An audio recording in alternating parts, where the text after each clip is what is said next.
Voilà, nous y allons. Donc bonsoir à tous. Donc je vous présente Bernadette Février, Jean-Pierre Verhaegen, voilà, un ami de longue date. Voilà, wallon de surcroît. Très proche de ma famille aussi, hein, parce que moi j'étais aussi. Voilà, donc on présente aujourd'hui les agités du buccal, grand programme. On présente au total dans la collection Tête à Tête 4 volumes. Vous les verrez 1, 2, 3 et 4 dans les vitrines. Et Bernadette Février a fait toute une déclinaison autour de ces fameuses dents. Mais des dents qui deviennent aussi des mouvements, c'est de la danse, ça devient aussi des acteurs, c'est aussi parfois des sexes, bien sûr. Voilà. Méfiez-vous des dents. Surtout des dents de l'extérieur, c'est les plus redoutables. Alors, présenter Bernadette Février, on se connaît depuis longue date. On a déjà travaillé pas mal ensemble, pas mal de livres, quelques expos collectives. Elle est issue au tout départ plutôt dans une mouvance de support surface. Elle était plutôt habitée aussi d'ailleurs par rapport au geste, par rapport à San Francisco. Il faut savoir que l'école américaine débarque dans les années 68 et ça a fasciné plus d'un. Ça a fasciné Duraglio, Viala, toute cette mouvance support surface, ça vient un peu aussi de ça. Et aussi chez Fournier, le grand galeriste Fournier qui est décédé depuis pas mal de temps maintenant, mais qui a amené aussi cette parture américaine et qui a influencé aussi tous les artistes français. En tout cas, il sentait que c'était possible de faire autre chose que cette grande tradition du châssis et d'autres. Et Bernadette Février était aussi quelqu'un très proche de la littérature, avec bien sûr le groupe TXT. On a un des membres fondateurs, Jean-Pierre Verhaegen. Bon, il faut citer Christian Prigent, bien sûr, Eric Clemens, avec qui on a fait aussi pas mal de parcours. Et Bernadette s'est intéressée plutôt, avec le temps, vers la littérature et vers la figuration aussi, beaucoup plus que le geste il y a 30 ans maintenant. Voilà. Donc en même temps, tout ce que vous voyez sur les murs a été vraiment réalisé pour cette exposition. Bernadette nous a apporté une 50aine de pièces. Je lui ai dit, écoute, apporte-moi des pièces. Elle y a travaillé longuement sur ce rapport aux agités du buccal, tout ce que ça peut comporter. Ce fameux trou, hein, nous disait Artaud, avec tout ce que ça peut comporter. Donc voilà, je trouve que le cheminement est magnifique parce que c'est un thème qui n'est pas habituel dans la peinture. Hein, dire on va aborder le domaine buccal et des dents. Et puis bien sûr, ce jeu, le rapport à l'écriture de Jean-Pierre Verhaegen, les agités du buccal, c'était vraiment fabuleux. Alors pour présenter Jean-Pierre Verhaegen, à la rigueur, si on cite quelques titres de ses albums, on comprend très vite. On a tout dit. On a tout dit. Hein? Vie et mort pornographique de Madame Mao. Il vous expliquera pourquoi après, parce que c'était une époque où Madame Mao, on la voyait faire du tricot, Madame Mao faisait de la peinture, et pourquoi pas Madame Mao faisait des galipettes. Ouais. Mais ça, on n'en parlait pas trop d'ailleurs. Donc vie et mort pornographique de Madame Mao. Pubère putain, ouais. Sodome et grammaire. On n'est pas sérieux quand on a 117 ans. Alors nous, bien sûr, ça nous berce, du côté de Rimbaud. Moi, ma première lecture, celle qui m'a vraiment fasciné, c'est Arthur Rimbaud. Alors ça, c'est un des grands textes que vous verrez dans la poésie Gallimard, qui a été repris. Ridiculum vitae, ça c'est valable pour tout le monde. Il n'y a pas de jaloux. Il n'y a pas de jaloux. Hein, on est encore tous pour le même grade. On peut parler du même auteur chez le même éditeur. Parce que Gallimard lui dit, bon, il faudrait trouver un titre. Ah, mais il dit, j'en ai un tout fait. Du même auteur chez le même éditeur, c'est parfait. Mais bon, ça, on n'avait jamais osé dans la littérature d'aborder des choses comme ça. Et puis le dernier, qui m'a vraiment profondément aussi marqué de cette lecture, j'ai relu quelques passages tout à l'heure. C'est Poète Macuit, Poète Maintenon, parce que Jean-Pierre, on peut voir cet humour, mais derrière cet humour, ça je le sais depuis toujours, il y a une gravité qui est profonde, il y a quelque chose de, voilà, qui est présent. Voilà, ça, et là, ce recueil m'a vraiment touché pour plusieurs raisons. Et dans les autres, on voit aussi cette même dimension. Qu'est-ce qu'on peut citer comme titre, un peu, pour s'amuser un peu? La petite mort, avec Sylvain Paris, c'était le premier départ. Ah, poème, presque poème, c'est pas mal ça. On sort d'un séminaire justement sur le poème en prose du XXe siècle, et on a apporté justement cette dimension du poème, presque poème. Alors on est allé dans un séminaire jusqu'au prosème, parce qu'on veut toujours donner une identité, c'est-à-dire la poésie en vers, bon, ça va un peu.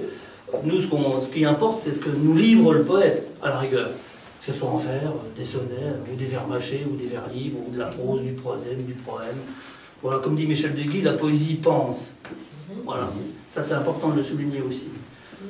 Voilà, et qu'est-ce qu'on peut citer aussi comme titre Non, le prochain, je crois que je donnerais comme titre État d'âme. État d'âme. Oui. Je pense que ce qui fonde la poésie, c'est effectivement cette bêtise intelligente. Bien sûr. Ce manque génial. Il y a quelque chose là. Vous savez, je dis toujours, qu'est-ce que la poésie? Deux choses. Je prends deux aphorismes. Skutner, mes compatriotes, hein, Skutner, disait, Skutner, un grand surréaliste belge. L'Autriche, l'homme aussi. Il manque quelque chose, quoi, ça va pas. Hein? Et André Stas, qui est aussi un de mes amis, disait oui, vache qui rit vendredi, dimanche corrida. Ça c'est. Et le vendredi? Ah oui, tous les vendredis. Tous les vendredis, les poissons pratiquants bouffent du curé. On va en rester là. On va rester là.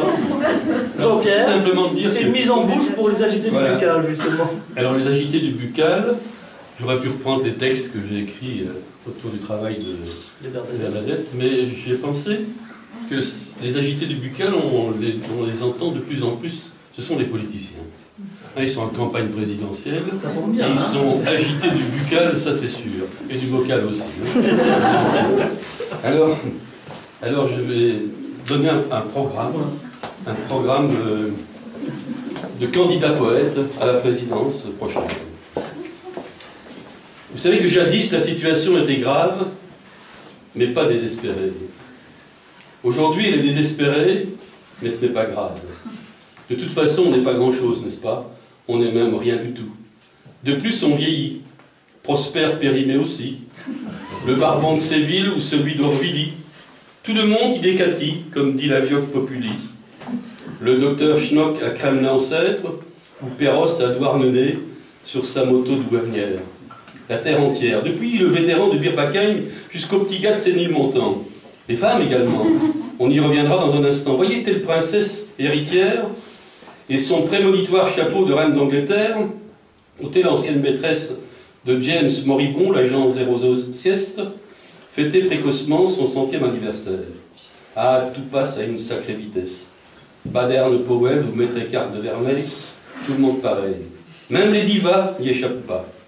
Les dernières nouvelles du front sont plutôt alarmantes de ce côté-là. La Vénus de Milo.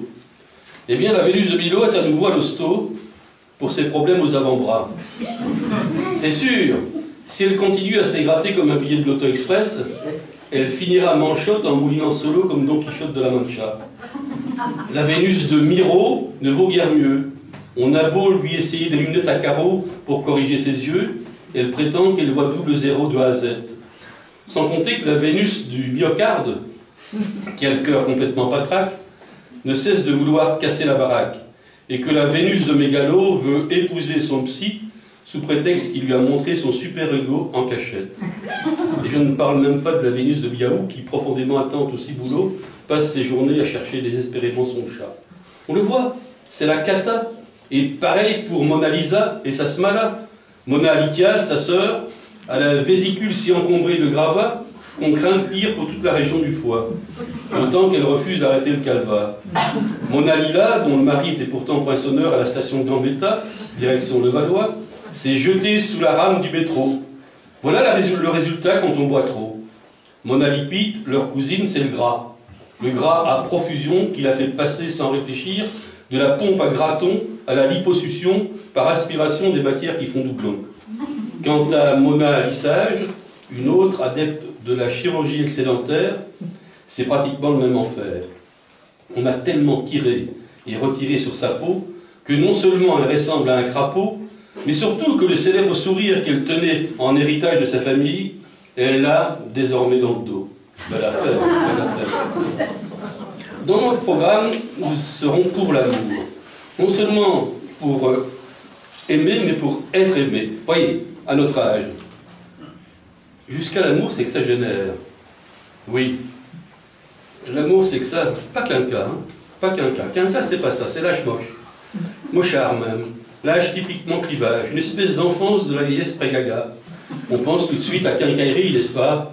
Un jour, en effet, très peu glorieux, on y va comme aux urgences parce que c'est le bras qui manque d'huile de bras, le robinet qui goûte, ou le col de signe intestinal qui lâche tout d'un coup. On ne comprend pas. Ne voilà-t-il pas que telle fermeture automatique qui assurait le bon fonctionnement de nos conduits se met à plaquer, apparemment sans raison justifiable, son mouvement perpétuel qui lui était pourtant fidèle depuis plus d'un demi-siècle. Et voilà, dehors, fous ton camp. On en est tout défait, on grince, on couine, on tremble. Par contre, c'est que ça, c'est comme une délivrance.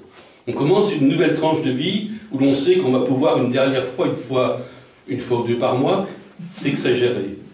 Dépenser sans lésiner nos ultimes réserves de spermatozoïdes, ou profiter d'un reste de moiteur dans les muqueuses de nos compagnes, voire d'une symphyse pubienne qu'elles consentent à offrir sous une couverture symphonique finale. Une coulissade, un choubachou lyrique, un envol comme en deltaplane, hélas, notre lise, un extrême et délicieux petit câlinou organique d'amour fou et de victoire exprimée. Inespéré, inespéré. Nous serons aussi pour la rime en tant que poète. La rime, mon vieux, la rime intérieure, c'est le pouls du moteur qui sert de rythme au texte qu'on a à retenir par cœur. La rime doit être facile à mémoriser. La rime doit être comme le demi-direct au croquet. Simple, réaliste, socialo, sans faux col ni chichi. Qu'est-ce qui tombe en hiver et se termine en i? La neige, camarade syndiquis. Qu'est-ce qui tombe en hiver et qui se termine en ir? La neige, camarade syndiquis, je viens de le dire. Il faut suivi, s'il vous plaît, et battre les verres tant qu'il est chaud, sans quoi on se refroidit, et on attrape un rime de cerveau qui vient tout perturber le théorie. Qu'est-ce qui tombe dans le lit et se termine en neige? Là, je vois qu'on est un peu surpris. Les spermatos, et punaise, mais peut-être veut-on élever le niveau. Qu'est-ce qui tombe en hiver et se termine en haut? Les neiges du Kilimandjaro, ou la grand-mère du mime Marceau, qui se casse la quille en pipe et beau, en descendant de traîneau, ronde, après s'être enfilé 3 pernots. Les deux et un télo, mais certainement pas les feuilles d'impôt. Les feuilles d'impôt, c'est en avrilo. Et l'arbre sous lequel elles poussent, c'est le boulot. Hello, hello, on rentre du boulot. On sera aussi contre les euphémismes faux cul. C'est vrai, quoi, si à Châtelet, ou à Bastille, ou dans toute autre station de métro, un technicien de surface, occupé à techniquer avec sa machine de surface, ne voit pas venir droit devant lui un non-voyant, un moins valide, un malentendant, un alloctone, une poule élevée au sol, un étudiant à discrimination positive, une personne à mobilité réduite, ou une autre à sobriété différée, eh bien, il leur rentre dedans et leur pète la gueule. Nous serons aussi pour les pléonasmes. C'est vrai, on s'en fout, quoi. Qu'un tel marche à pied, nage dans l'eau, vole dans l'air, se dépêche en hâte, monte en haut, gèle de froid, recule en arrière ou descend en bas, on s'en fout, on s'en fout. Qu'il répète 10 ou 20 fois, je dirais même plus, ou je ne sais trop quoi, c'est kékette pour nous. De même que la panacée soit universelle, les secousses sismiques, les indigènes du pays et le monopole exclusif et l'orthographe incorrecte, on s'en bat la belette, pourvu que Ponson reste du terrail, Poncif du terroir, Pontife du Vatican et Polichinelle dans le tiroir.